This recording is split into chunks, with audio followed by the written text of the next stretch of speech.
Movie के starting में हमें इसके बेसिक प्लॉट के बारे में बताया जाता है, जिसको जानना इस फिल्म को समझने के लिए थोड़ा जरूरी है। साउथ ईस्ट एशिया में एक बहुत बड़ी क्रिमिनल गैंग है जिसका नाम है ट्रायड। इस रीजन में होने वाले किसी भी तरह के इलीगल काम जैसे कि ड्रग्स, वेपन्स और ह्यूमन ट्रैफिकिंग को ट्रायड ही कंट्रोल करता है। ट्रायड्स ने अपने काम को आसान बनाने के लिए अपने 6 सबसे बेहतरीन कमांडर्स को इन रीजन्स में बांट रखा है। ट्रायड के लिए काम करने वाले ये 6 कमांडर बहुत ही ज्यादा खूंखार और जालिम हैं, इसलिए ट्रायड ने इनको द 6 डेंजरस सीज नाम दिया है। तो फिल्म की स्टार्टिंग में हम देखते हैं कि ट्रायड के लिए काम करने वाले लोगों ने समंदर के पास रहने वाले पूरे गांव को खत्म कर दिया है। इस गांव की पूरी आबादी को खत्म करने के बाद सिर्फ एक ही लड़की जिंदा बची है, इसका नाम है राइना। और यहीं पर हम इस पूरे गांव को खत्म करने वाली किलिंग टीम के लीडर को भी देख पाते हैं। इस आदमी का नाम है ईतो और ये ट्रायड के लिए काम करने वाले उन 6 खूंखार कमांडर्स में से एक है। ईतो उस आखिरी बची लड़की को खत्म करने के लिए उसकी तरफ गन पॉइंट करके निशाना लगाने लगता है और इसके कुछ ही सेकंड्स के अंदर ईतो के गोली चलाते ही ये सीन यहीं पर कट हो जाता है। अगले सीन में हमें पता चलता है कि ईतो ने उस छोटी बच्ची रायना को नहीं मारा, बल्कि वो उसे लेकर अपनी एक्स गर्लफ्रेंड शिंता के पास गया है। शिंता उससे पूछती है कि पिछले 3 साल से तुम कहाँ थे, हम सबको यहाँ लगा कि तुम मर चुके हो। और यहाँ हमें पता चलता है कि 3 साल पहले अपने पुराने साथियों को छोड़कर ईतो ने एक दिन अचानक से ही ट्रायड ज्वाइन कर लिया था। कुछ घंटों बाद ईतो का एक पुराना साथी फतेह उससे यहाँ मिलने के लिए आता है। ईतो की पूरी कहानी सुनने के बाद फतेह उससे पूछता है कि तुमने इस छोटी बच्ची के लिए आखिर ट्रायड को धोखा क्यों दिया। ईतो उससे कहता है कि हालात ही कुछ ऐसे हो गए थे कि मेरी जगह अगर तुम होते तो शायद यही करते। यहाँ हमें ये भी पता चलता है कि ट्रायड ज्वाइन करने से पहले ईतो अपने दोस्तों के साथ मिलकर यहाँ एक क्रिमिनल गैंग चलाया करता था। फतेह उसे बताता है कि हमारी पुरानी गैंग अब पूरी तरह से खत्म हो चुकी है और हम 3 ही लोग अब जिंदा बचे हैं। इसके बाद अपनी पुरानी गैंग के एक मेंबर बॉबी को देखकर ईतो उस पर बुरी तरह से भड़क जाता है, क्योंकि ये आदमी शुरू से ही ड्रग एडिक्टेड रहा है। फतेह ईतो से पूछता है कि हमारी गैंग का सबसे खास मेंबर आर्यन इस वक्त कहाँ है। और यहाँ हमें पता चलता है कि 3 साल पहले ईतो के साथ उसके दोस्त आर्यन ने भी ट्रायड ज्वाइन किया था। ईतो उसे बताता है कि आर्यन इस वक्त मकाऊ में है और क्योंकि वो ट्रायड के लिए काफी ज्यादा वफादार है, इसलिए उससे कांटेक्ट करने की कोशिश मत करना। अगले सीन में हम मकाऊ के किसी क्लब में आर्यन को देखते हैं। आर्यन का काम है इस क्लब में शांति व्यवस्था बनाए रखना और इसके लिए उसे कई बार कुछ कस्टमर्स की पिटाई भी करनी पड़ती है। आर्यन की फाइटिंग स्किल काफी ज्यादा अच्छी होने की वजह से ट्रायड उस पर बहुत भरोसा करता है। ट्रायड के लिए काम करने वाला उनका सबसे एक्सपीरियंस्ड आदमी सिलियन आर्यन को कॉल करके बताता है कि तुम्हारे पुराने दोस्त ईतो ने ट्रायड को धोखा दिया है, इसलिए सिलियन चाहता है कि ईतो को खत्म करने में आर्यन उनकी मदद करे। इसके बाद आर्यन अगली फ्लाइट पकड़कर इंडोनेशिया पहुंचता है और यहाँ उसकी मुलाकात ट्रायड्स के लिए 6 कमांडर्स को कंट्रोल करने वाले आदमी सिलियन से होती है। ये आर्यन को बताता है कि समुद्र किनारे बसे किसी गांव को खत्म करने के लिए ईतो को उसके आदमियों के साथ वहां भेजा गया था। उस गांव के लोग पिछले काफी दिनों से ट्रायड द्वारा स्मगल किए गए ड्रग्स की चोरी कर रहे थे। ईतो ने उस गांव को खत्म करने के बाद एक लड़की को बचाने के लिए अपने आदमियों को भी मार डाला और इसलिए ट्रायड का ये हुक्म है कि उस लड़की के साथ ईतो को भी अब मरना होगा। आर्यन उससे पूछता है कि ईतो के मरने से आखिर मेरा क्या पर्सनल फायदा है। सिलियन उससे कहता है कि ईतो को खत्म करने के बाद तुमको ट्रायड के लिए काम करने वाले 6 कमांडर्स में शामिल कर दिया जाएगा, जिससे तुम्हारा पैसा और पावर पहले से काफी ज्यादा बढ़ जाएगा। और इसीलिए ट्रायड के सामने अपनी वफादारी को साबित करने के लिए मैं चाहता हूँ कि तुम खुद अपने हाथों से ईतो को खत्म करो।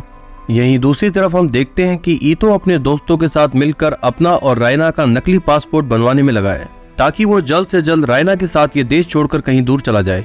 फतेह ईतो को बताता है कि तुम्हारे और आर्यन के जाने के बाद योहान नाम के एक आदमी ने हमारा सारा बिजनेस टेक ओवर कर लिया। इस बिजनेस के बदले में वो हमें काफी सारे पैसे देने वाला था, लेकिन बाद में अपनी दादागिरी दिखाते हुए उसने हमें कुछ भी नहीं दिया। ईतो को यहाँ से भागने के लिए काफी सारे पैसों की भी जरूरत पड़ेगी, इसलिए वो अपनी गैंग का पुराना पैसा लेने के लिए योहान से मिलने जाता है। योहान एक कसाई है जो चोरी छुपे ट्रायड के लिए भी काम करता है। ईतो योहान से मिलके उससे अपने हिस्से के पैसे मांगता है, लेकिन योहान काफी ज्यादा टेढ़ा आदमी है। वो अपने साथियों के साथ मिलकर ईतो को यहाँ खत्म करने का प्लान बनाता है। योहान को ईतो के बैकग्राउंड के बारे में ज्यादा कुछ नहीं पता था, इसलिए वो ईतो को काफी हल्के में लेता है। और इसके बाद यहाँ ईतो और योहान के आदमियों के बीच जबरदस्त खून खराबा देखने को मिलता है। ईतो एक एक करके योहान के सारे आदमियों को मार देता है, लेकिन इसी बीच योहान ट्रायड के किसी मेंबर को कॉल करके बता देता है कि ईतो इस वक्त यहाँ पर है। ईतो से अपनी जान बचाने के लिए योहान उसके हिस्से के पैसे उसे दे देता है। इसी वक्त यहाँ पर ट्रायड के कुछ आदमी पहुंचकर इन पर हमला कर देते हैं। इस हमले में योहान तो मारा जाता है, लेकिन वो ईतो को अपने साथ किडनैप करके ले जाते हैं।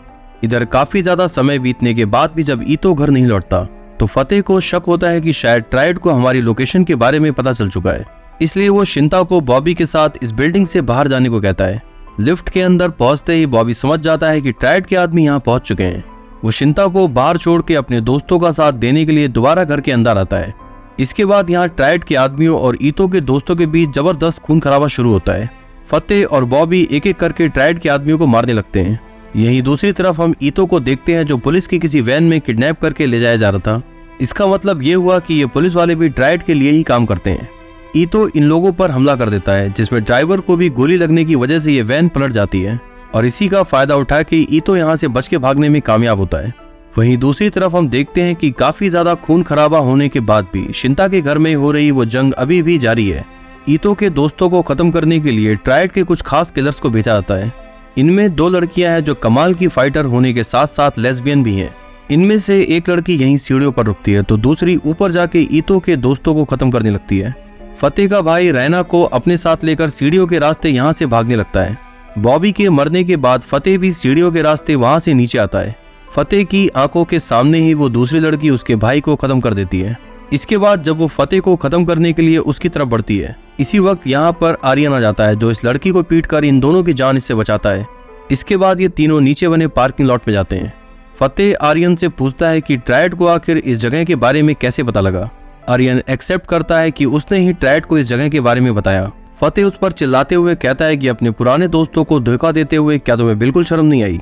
आर्यन उसे इन हालातों को समझाने की कोशिश कर रहा था लेकिन फतेह उसकी कोई भी बात सुने बिना एक कार में रायना को बिठा के यहाँ से भागने लगता है। लेकिन यहाँ पर भी ट्राइड्स के काफी सारे आदमी पहले से मौजूद थे। इसके बाद हमें खतरनाक गन फायरिंग के बीच एक बार फिर से जबरदस्त खून खराबा देखने को मिलता है। फतेह समझ जाता है कि इतने सारे आदमियों से बचकर यहाँ से जिंदा भागना नामुमकिन है, इसलिए वो सही समय देखकर रैना को कहीं छुपा देता है। मरने से पहले फतेह अपनी जिंदगी की आखिरी सिगरेट जलाता है और इसके बाद ट्राइड के आदमी उसका शरीर गोलियों से छल्ली कर देते हैं। इसी वक्त यहाँ पर एक लेडी फाइटर आती है जो एक एक करके ट्राइड के इन सारे आदमियों को मार देती है। वो देखती है कि फतेह मर चुका है और फिर वो यहाँ से चली आती है। इसके कुछ घंटों बाद ईतो भी यहाँ पर जख्मी हालत में पहुंचता है। वो फतेह की डेड बॉडी को देखकर काफी इमोशनल हो जाता है और अपने आप को कोसने लगता है। इसी वक्त रैना उसके पास जाकर उससे मिलती है। फतेह ने मरने से पहले रैना को किसी कार के नीचे छुपा दिया था और इसी वजह से उसकी जान बच पाई। ईतो रैना को साथ लेकर इस शहर से दूर अपने पुराने घर पर जाता है। ईतो को इस बात का बहुत अफसोस है कि उसकी गलती की वजह से उसके दोस्तों को अपनी जान गंवानी पड़ी। इधर सिलियन को जब पता चलता है कि आर्यन ट्राइड को धोखा देते हुए अपने पुराने दोस्तों की मदद कर रहा है तो वो उससे ऐसा करने की वजह पूछता है। आर्यन कहता है कि ट्राइड की दुश्मनी तो सिर्फ ईतो से है, तो हमारे पुराने दोस्तों को अपनी जान क्यों गंवानी पड़ी। सिलियन उसे समझाता है कि मेरे से भी ऊपर कुछ लोग ट्राइड के लिए काम करते हैं और उन्हीं लोगों का ये हुक्म है कि जो भी ईतो की मदद करेगा उन सबको खत्म कर दिया जाए। लास्ट में वो आर्यन से कहता है कि ईतो को खत्म करने के लिए मैं तुम्हें आखिरी चांस दे रहा हूँ। अगर इस बार तुमने ट्राइड को धोखा दिया तो उन सब के साथ तुम भी मारे जाओगे। इधर हम देखते हैं कि वो लेडी किलर जिसने फतेह के कातिलों को मारा था ईतो के घर पर पहुंचकर उसके ऊपर हमला कर देती है। इन दोनों के बीच काफी देर तक फाइट चलती है लेकिन पहले से ही काफी जख्मी और थका हुआ होने की वजह से ईतो उसका मुकाबला नहीं कर पाता। ईतो को बुरी तरह से पीटने के बाद ये लड़की उसे शूट करने वाली ही थी कि तभी वहां पर रैना आती है और उसे ऐसा करने से रोकती है। ये ईतो को गन पॉइंट पे लेकर पूछती है कि क्या तुम ट्राइड के लिए काम करने वाले 6 कमांडर्स में से एक हो। ईतो इससे पूछता है कि आखिर तुम कौन हो जो ट्राइड के साथ साथ मेरी भी जान लेना चाहती हो। ये लेडी किलर बताती है कि मेरा नाम ओपरा है और मैं इंटरपोल के लिए काम करती हूँ। ट्राइड के लिए काम करने वाले 6 कमांडर्स को खत्म करने का इसे ऑर्डर मिला है और उन्हीं ऑर्डर्स को फॉलो करते हुए ये ईतो को खत्म करने के लिए यहाँ आई थी। ईतो कहता है कि मैंने अब ट्राइड के लिए काम करना बंद कर दिया है। पिछले 3 सालों में मैंने ट्राइड के लिए न जाने कितने सारे लोगों की जान ली। सच कहूँ तो मैं इस खून खराबे से काफी ज्यादा थक चुका था, लेकिन ये समझ नहीं आ रहा था कि कैसे इन सब से बाहर निकलूं। फिर उस दिन जब मुझे इस छोटी बच्ची रायना को शूट करना था तो मैंने फैसला किया कि और ज्यादा बेगुनाहों की जान मैं नहीं ले सकता, इसलिए मैंने अपने साथ काम कर रहे आदमियों को खत्म करके रायना को जिंदा बचा लिया। यहीं फ्लैशबैक के एक सीन में हमें 3 साल पहले का समय दिखाया जाता है। आर्यन और ईतो उस समय बहुत अच्छे दोस्त हुआ करते थे और इस गैंग को लीड करने का काम ईतो किया करता था। ट्राइड में शामिल होने से कुछ महीने पहले इनके पास ट्राइड ज्वाइन करने का ऑफर आया था, लेकिन ईतो उस समय किसी भी शर्त पर ट्राइड ज्वाइन नहीं करना चाहता था। लेकिन आर्यन शुरू से ही काफी ज्यादा एम्बिशियस रहा है, इसलिए वो चाहता था कि ये दोनों ट्राइड ज्वाइन करके उनके 6 कमांडर्स में शामिल हो जाएं। फिर इसके कुछ महीनों बाद ट्रायड का काफी ज्यादा प्रेशर होने की वजह से इन दोनों को ट्रायड ज्वाइन करना पड़ा। कहानी एक बार फिर से प्रेजेंट में आती है और आर्यन ईतो को कॉल करता है। वो ईतो से पूछता है कि जब सब कुछ अच्छा चल रहा था तो तुमने ट्रायड को धोखा क्यों दिया। ईतो उससे कहता है कि ट्रायड के लिए काम करना एक तरह का पागलपन है, मैं काफी पहले ही ये सब कुछ छोड़ना चाहता था। आर्यन उससे कहता है कि तुम शुरू से ही बहुत ज्यादा सेल्फिश रहे हो, तुमने सिर्फ बड़े भाई होने का दिखावा किया, लेकिन सच्चाई ये है कि तुम्हारी वजह से ही आज हमारे पुराने दोस्तों की जान गई। यहाँ पर आर्यन की बातें सुनकर ऐसा मालूम पड़ता है कि वो पिछले काफी समय से किसी वजह से ईतो से काफी चिढ़ा हुआ है। लास्ट में वो ईतो से कहता है कि मैं उसी वेयर हाउस में तुम्हारा इंतजार करूंगा जहाँ हम पहले अपनी गैंग के साथ काम किया करते थे। इसके बाद ईतो ओपरा से कहता है कि मुझे एक जरूरी काम खत्म करने के लिए आर्यन से मिलने जाना है, तो क्या मेरे वापस लौटने तक तुम इस छोटी बच्ची रायना की देखभाल कर सकती हो। ओपरा इस बात पर राजी हो जाती है और साथ ही उसे जाने से पहले कुछ किलिंग वेपन्स भी देती है। इसके बाद ईतो आर्यन से मिलने के लिए यहाँ से निकल जाता है।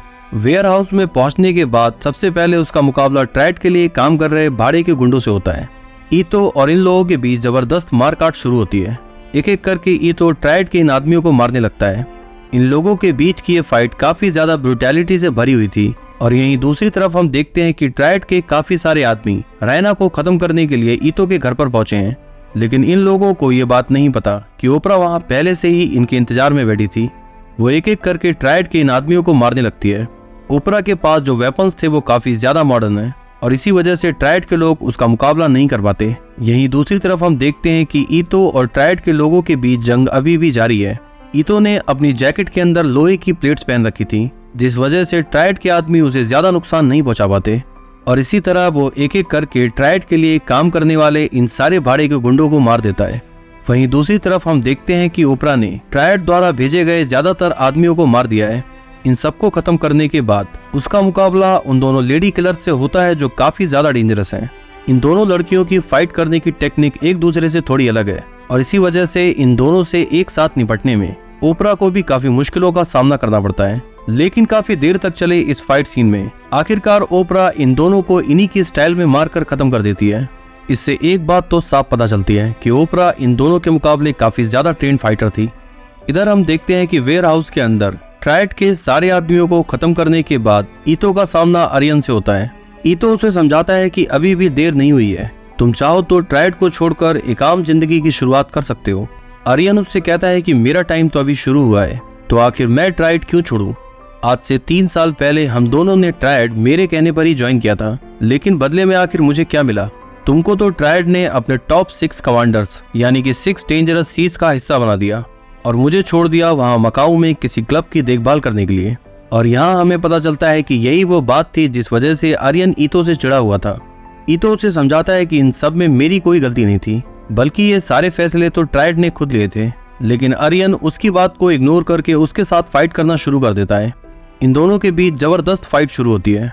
आर्यन और ईतो दोनों ही काफी ज्यादा ट्रेंड फाइटर हैं, जिस वजह से हमें यहाँ पर काफी अच्छी मार्शल आर्ट फाइट देखने को मिलती है। ये दोनों इस पूरी फाइट के दौरान एक दूसरे को बहुत बुरी तरह से पीटते हैं और काफी ज्यादा घायल होने की वजह से इन दोनों का बहुत खून बहता है।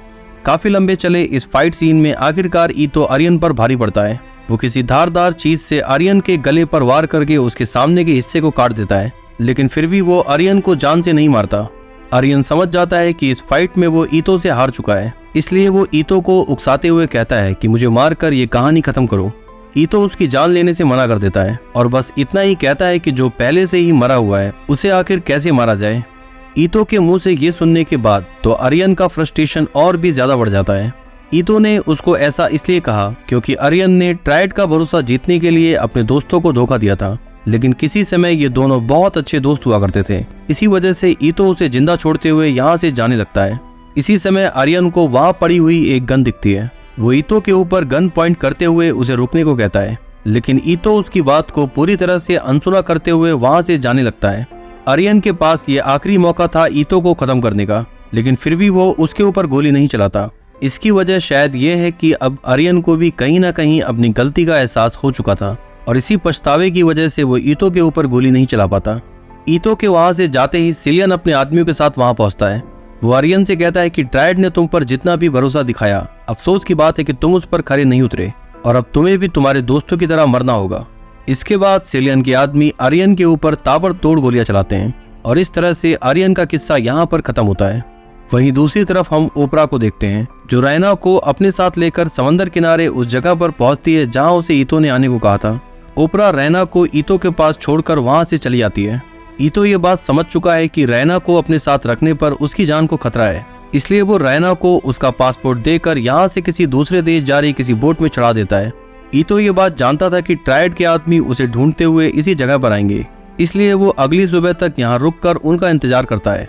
फिर अगली सुबह सिलियन अपने आदमियों के साथ इस जगह पर पहुंचता है। ईतो किसी भी तरह बस रैना को बचाना चाहता था, इसलिए उसके जाने के बाद ईतो के पास जिंदा रहने की कुछ खास वजह बची नहीं। वो जानता है कि ये उसकी जिंदगी का आखिरी समय है। वो ट्रायड के आदमियों को रौंदने के लिए अपनी कार को फुल स्पीड के साथ उनकी तरफ भगाने लगता है। सिलियन का ऑर्डर मिलते ही उसके आदमी ईतो के ऊपर गोलियों की बौछार कर देते हैं और इसी सस्पेंस के साथ ये फिल्म यहाँ पर समाप्त होती है। तो देखा जाए तो ये पूरी फिल्म मारकाट से भरी हुई एक एक्शन थ्रिलर थी, लेकिन इस मूवी के कुछ पहलू हमें जिंदगी के सबक भी देते हैं, जैसे कि ईतो ने ट्रायड के लिए काम करते हुए काफी ज्यादा खून खराबा किया, लेकिन कहीं ना कहीं उसे अपनी गलतियों का एहसास था और इसीलिए अपनी गलतियों को सुधारने के लिए उसने ट्रायड के खिलाफ जाकर रैना को बचाने का फैसला लिया। तो यहाँ ईतो की जिंदगी को देखते हुए हमें ये समझ आता है कि जब जागो तभी सवेरा, यानी कि जिस समय जिस क्षण हमें अपनी गलतियों का एहसास होता है, बस उसी समय से उसके सुधार में लग जाना चाहिए।